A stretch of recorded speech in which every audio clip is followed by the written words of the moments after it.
Hi, it's Kim from the Shamrock Quilt Studio, and today I want to talk to you a little bit about the progress we're making with Miss Kelly and the hand quilting.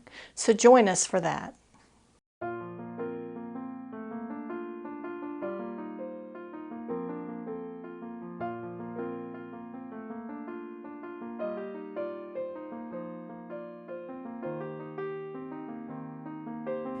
And welcome back to the Shamrock Quilt Studio. Okay, let's get started on today's video. I wanted to talk to you, like I said, about our hand quilting on this project and how it's going, how far along we are, and maybe some of the tools that I'm using with this. As I stated before, I have put this project on this Grace Easy 3 frame, and it has been very helpful in keeping it stretched and ready to go when I'm ready to do it. One of the challenges that I find with working with a hoop is usually when I work on a hoop, I'm working in my living area of my house, and it's always there. It's sitting on the sofa, it's in a chair. If somebody comes over, you have to move it. And then when you sit down to quilt, you've got to get yourself arranged and your supplies and your hoop and your quilt. And it becomes kind of a task, let's say. And having it on the frame means it's always ready to go. All I have to do is step in here and quilt. Now, that's not to say that it gets any more attention because it's ready to go, because sometimes I'm not ready to go. With everything else going on right now, this has been a little slower than I thought it would, but it is moving along. So let's talk about that a little bit. You know, this design, it has these two birds, I would say right in the middle of the design. It's got all the area above it with the small flowers and the big flower down here. And then at the bird level, then I would say that's about halfway. And right now, I'm about halfway in the quilting. I've got all the grid done from this level down, which on the design is from this level up. I don't know how it got put in the frame upside down. Things happen, right?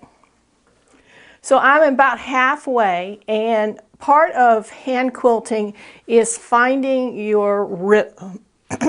Finding your rhythm and how to go from, for me, right to left, how to stop when you need to travel underneath an applique, how to knot it, how the fabric is responding to your stitches. All of that stuff goes into hand quilting because you're working with your tools, right? So I think that the first half probably goes a little slower than the second half, provided you've got the time to spend on it. And it has been kind of busy. We've got another project going, our Blue Star project, which we're beginning to transition out of the piecing area into the sandwiching and quilting area. So this probably will get a little more attention this coming week. And it could be that theoretically I could have it finished in a week. It just really depends on how things go and what else happens.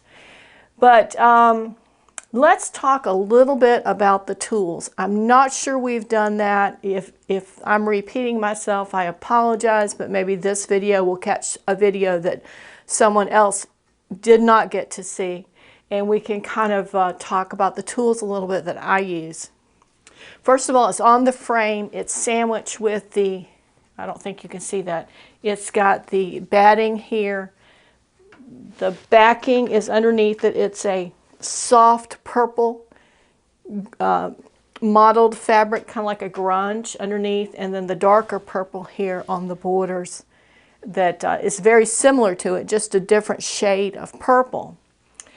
And I've got all of my lines marked in the water-soluble quilting marking pen, which has worked really well. I really thought by now I would have lost more of the marks than I have, but it's holding up really well. I have a little pair of Ginger scissors that I use when I'm quilting. They're tiny, they're lightweight. They'll sit there when I leave them, so they're not falling on the floor like some of the others would be. They're not huge, they're easy to use. I usually have a little bit of beeswax that I will use if I find that I need it with the spool of thread I have. And then of course my favorite quilting thread, the Americana. I don't know if you can see that. This is an all cotton thread and it has been glazed. And usually I find that I can do it without the beeswax because it is a little bit thicker thread, but I find that the beeswax helps it slide in through the fabric and the batting a little bit better. Now, the only other thing that I use, or the only other thing I'm using with this project, is I have a little piece of the Mylar with the grid on it, so that from time to time I can check and make sure that my stitch size is consistent. Sometimes when you're stitching along, you might get one that's a little bit bigger, simply because of the way you stuck it in, or the way it came back up from the back side of the fabric. And this can kind of help you gauge whether you need to start making your stitches a little smaller, or if that one that you just made was too big and you need to take it out. The other area that this is really helpful, because it has been cut right on that line, is if you're marking on your quilt top faded out, or perhaps you didn't get quite close enough to the applique, or even if it's not an applique, you've got an area where you've missed the marking. Here's one that I didn't start it because I was just kind of roughly drawing the lines. It will help you continue a line in a straight manner so that you get those nice straight stitches. And the other technique that I use, that I'm not sure if other people use or not, but I found this really helpful in a number of quilts, is because I don't sit down and stitch all day long or stitch for 3 or 4 hours usually. I'm usually here 30 minutes, maybe an hour at the most. Usually an hour if I'm watching the TV program or something else that's going on that I can do both. But I have to get up and leave it, and then I have to come back. And I always stay very concerned about, did I stitch everywhere I needed to stitch? And the way that I deal with that is by using pins. And sometimes I'll use the really large ones with a yellow head. And sometimes, in this case, I'm using pins with a deep royal blue head. And the reason I'm using or may use a different kind of pen is because I want it to stand out. It needs to be something that when I look at it, I can see that pen very quickly. Because what I do is I use the pens to mark where I need to sew. So when I sit down to look at this, I can see, number one, the pins that are in flat horizontally across, that's as far up as I got. The pins that are stuck in, like this one or this one, indicate to me a line that needs to be stitched, and that's either the beginning or the end of the line. So I can quickly look at this and not start here when I really need to start here. And I'm less likely to miss a place to stitch. I have used this technique in several quilts. I used it in the largest quilt that I ever made, which was a king size, completely hand quilted on the frame. And it was stitched at, I want to make sure I get this right, either 1 or 1.5 inch grid on a green and white quilt, and that was a lot of stitching, and it was really, really easy to miss a line of stitching or miss a section of that stitching. And also on that one, it was an Irish chain, so the stitching, the grid came down but did not extend into the white areas in the middle of the Irish chain, so it was a way to indicate to me and remind me when I sat down again not to stitch beyond a certain point.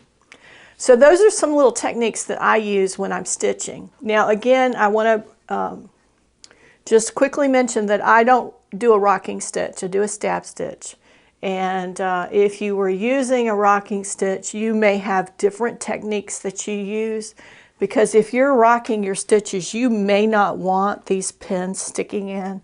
You may need to find another method. Perhaps if you're using, and I'm just coming up with ideas off the top of my head, let's say you were using a rocking stitch, maybe a small piece of painter's tape would be an appropriate way for you to mark this, just so you did not lose your place, so to speak. There's any number of ways that you could do this, and certainly you would need to find something that works for you.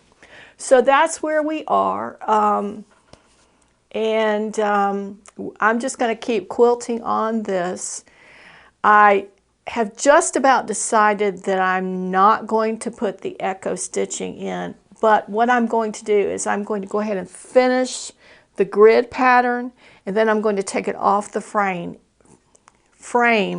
and look at it and see how it looks. I'm after a certain kind of look. I want that applique to pop off the background, and I think I can get that without the echo, but I can always add the echo in if it's something that does not give me the appearance that I'm looking for. And I also need to quilt in the border, and I haven't quite decided what that's going to be. But my main goal right now is to get the grid done and get it off, and see if we can't get the finished product hung on the wall so we can see that and enjoy it for a little bit in some future videos.